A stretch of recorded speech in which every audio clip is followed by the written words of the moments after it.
welcome to Kapowski Reads. Today is Boxing Day and Waterstones are having a half price hardback sale. I had to go in. My boyfriend and I went into town so that we would be there for the shop opening at 10. And when we got there, there was a queue. Like our Waterstones is really small, so we wanted to get there early, and the hope was that it would be a little quieter so that there would be time and space to sort of look around the shop to find the things that we wanted. So getting there for 10 was the smart move, because when we got there, there was a little queue of one person, and then we joined the queue, and by the time the shop opened, there was a total of 6 people in that queue. So we actually got a really good amount of space to sort of look around and pick up some goodies. And I think that my boyfriend and I have set our new record for in and out of the Waterstones half price hardback sale, because we were in and out in 16 minutes. I think that's pretty good. We're not big shoppers. We were very much in, get what we want, go get coffee, wait for Warhammer to open, go get what we want, come home. That was our entire plan, and we did it. And now I have a haul video, and I know that I am on a book buying ban that is going terribly, but I got some Christmas money, and that money was for books. So I bought books with it. Doesn't really count. Loophole. And being the responsible shopper that I am, I took a reusable bag. This one. But I bought too many books, so I had to get another bag. This one, which has Murder on the Orient Express on it. And lifting those 2 bags is my workout for the day. So yes, onto the haul. I'm going to start with the books that were not in the sale, because not every book was in the half price hardback sale. My boyfriend bought 4 books, all hardbacks, Lord of the Rings, Terry Pratchett and Dune, and none of those were in the deal. So poor guy paid full price. I mean, I say poor guy paid full price. He was going to buy them last time we were in anyway, so, you know, was okay with that. And I was okay with getting points for his purchase, so I feel I was the true winner here. I did get one book that wasn't in the deal, and that was an air fryer cookbook, because we now have an air fryer and I don't know how to use it. So cookbook, I'm going to learn and make yummy things. That's my goal. I also got a calendar, which is the Miss Marple calendar, and it's got the front covers of the new Miss Marple books. Very, very pretty. I really want those books, but I cannot justify purchasing them when I already own paperbacks of most of the Marples. The new Marples I get could have these covers, but seeing as I'm making my Agatha Christie collection out of mainly secondhand books, the chances of me getting those books secondhand are kind of slim. I do also have the nice hardbacks. I'm allowed to get the nice hardbacks. Onto the half price books. I picked up The Ministry of Unladylike Behaviour by Robin Stevens, which I almost bought before Christmas anyway. This is by the author of the Murder Most Unladylike series, which I really enjoy, and it's basically, I think the best way to describe it would be like Agatha Christie but for a younger audience, and I'm not a younger audience, but I'm whimsical, so I'm really excited to read this. It sounds like I'm definitely gonna love it. And I got a bookmark. Can't resist a bookmark, so I was sold. And then picked up She and Her Cat by Makoto Shinkai and Naruki Nagakawa. This is a translated novel which is about like a cat, I mean not like a cat who is kind of like a guardian angel, I think, and goes around just giving encouragement to women who need it. And I have read a few Japanese translated novels that feature cats and I have loved them, so I'm hoping to carry on that trend and love this. A lot of my book recommendations from my partner come from him seeing an author tweet about them. And this was one of those books. So I've heard good things about it, and I'm ready to have my heart warmed, and I think I'm gonna. I then got Angelica Frankenstein Makes Her Match by Sally Thorne, which is a Frankenstein retelling from the point of view of, I believe in this book it's his sister. And I'm kind of hoping that this is kind of going to be less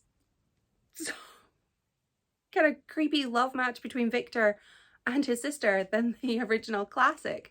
I'm very excited about this. I've seen this a couple of places on BookTube and made a mental note to myself that I want to read it. So I'm going to.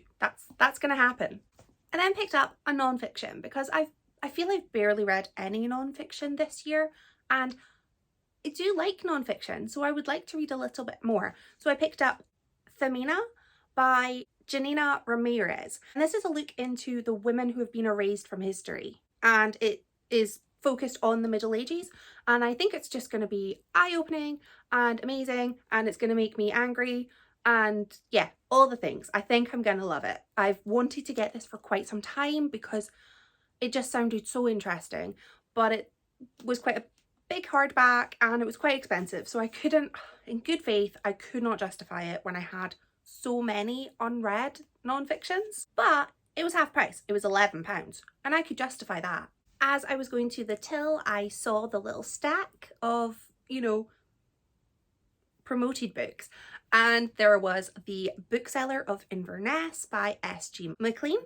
And this is a historical book set just after the Battle of Culloden, and a mysterious stranger shows up at a bookshop and he ends up dead and has some things on him that sort of tie him to the Jacobite Rising. I'm from the Scottish borders, so anything to do with Jacobite Rising, I'm in. I'm so in. It's a period of history that we covered quite a lot at school. I've not read a lot of books set during that time period other than historical romances, which are not always my thing.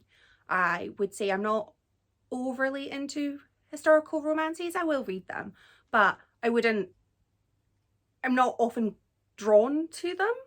I know I've just picked up what appears to be a historical romance with Angelica Frankenstein Makes Her Match, but I think that's going to be a bit more of a sort of tongue-in-cheek kind of romance, but I don't think this is romance, and that's my hope. I hope this is historical and full of mystery and intrigue, and yeah, looking forward to this a great deal. Next book is a book that I saw all over social media, I want to say recently, could be months ago, but for me it feels like recently, and it's The Book Eaters by Sonia Dean.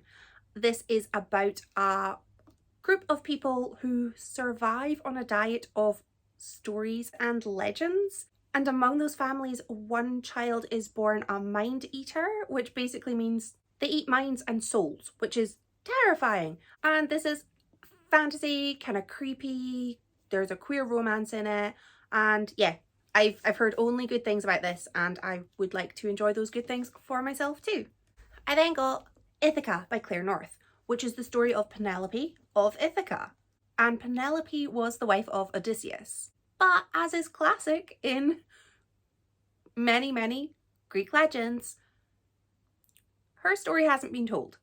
So I'm very excited to read her story and have her be the main character rather than just being on the sidelines, which is something that recently it feels there's been a whole lot of books that have come out that are retellings or imaginings of the female side of Greek myths, and I'm all in for that. Happily will devour any book that deals with unseen women in mythology, or even seen women in mythology. Women in mythology, that's what I want to read.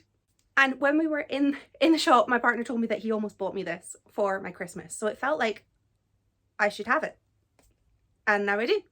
And the final book that I got was Wolf Song by TJ Klune, and I have now read two books by TJ Klune. Two? Yes, two. I own a third. I've not read it yet. And so far, I have loved each of the books I have read by this author. They have made me feel warm, fuzzy, utterly broken, and have cried into socks. So I've got high hopes about this, and this one, from the front cover and the title, involves werewolves. Werewolves, there is going to be, I am hoping, a beautiful romance that's going to just make my heart swell, and I'm hoping there's going to be found family. There's always found family in TJ Klune books. I say always. In the 2 books I have read, there have been found family, and I have loved that. So these are all of my new books, and these are really heavy. So I'm going to put them down. I have nowhere to put any of these books, so there's a very strong chance that most of them are going to make it to my 23 and 23. Am I even doing that? I don't know. 12, 23? I haven't decided. Very strong chance they're going to bump their way right up to the top of my what I want to read list, based on the fact that I'm most excited about them because I've just got them, but also they're hardbacks. Hardbacks take up a lot of space, but I do have space to double up on my hardback shelves, so might do that, might not. I feel like I'm going rogue with what I'm going to read next year. I really should think about it. Let me know if you've bought anything in any book sales recently. I would love to hear it. Thank you so much for watching. I'm going to go and try to put some books away. That's not going to happen. Thanks for watching. Bye.